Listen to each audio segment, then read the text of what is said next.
इब्रानियों के नाम पौलुस रसूल का खत, पहला बाब, जो 14 आयात पर मुश्तमिल है।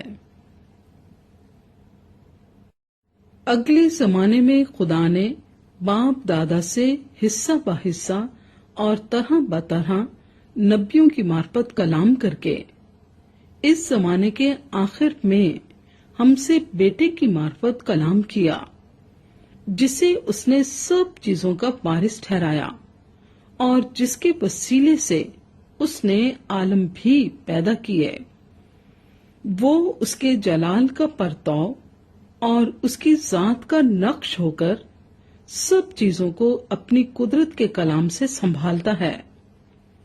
वो गुनाहों को धोकर आलम बाला पर किबरिया की दाहिनी तरफ जा बैठा और फरिश्तों से इसी कदर बुजुर्ग हो गया जिस कदर उसने मिरास में उनसे अफजल नाम पाया, क्योंकि फरिश्तों में से उसने कब किसी से कहा कि तू मेरा बेटा है, आज तू मुझसे पैदा हुआ, और फिर ये कि मैं उसका बाप हूंगा और वो मेरा बेटा होगा।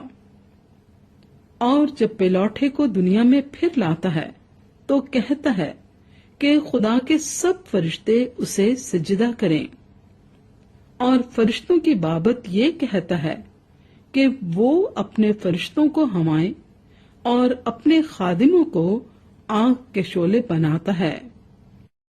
मगर बेटे की बाबत कहता है कि ऐ खुदा, तेरा तख्त अब्दुल आबाद रहेगा और तेरी बादशाही का असा रास्ती का असा है।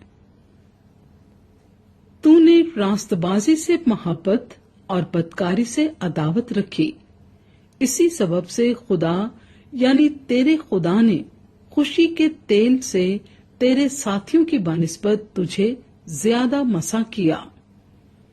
और ये कि ऐ खुदामंद, तूने इब्तिदा में जमीन की नींव डाली और आसमान तेरे हाथ की कारीगरी हैं। वो नेस्त हो जाएंगे मगर तू बाकी रहेगा, और वो सब पोशाक की मानिंद पुराने हो जाएंगे। तू उन्हें चादर की तरह लपेटेगा और वो पोशाक की तरह बदल जाएंगे, मगर तू वही है और तेरे बरस खत्म ना होंगे। लेकिन उसने फरिश्तों में से किसी के बारे में कब कहा कि तू मेरी दाहिनी तरफ बैठ, जब तक मैं तेरे दुश्मनों को तेरे पांव तले की चौकी ना कर दूं। क्या वो सब खिदमत गुजार रूहें नहीं जो नजात की मिरास पाने वालों की खातिर खिदमत को भेजी जाती हैं?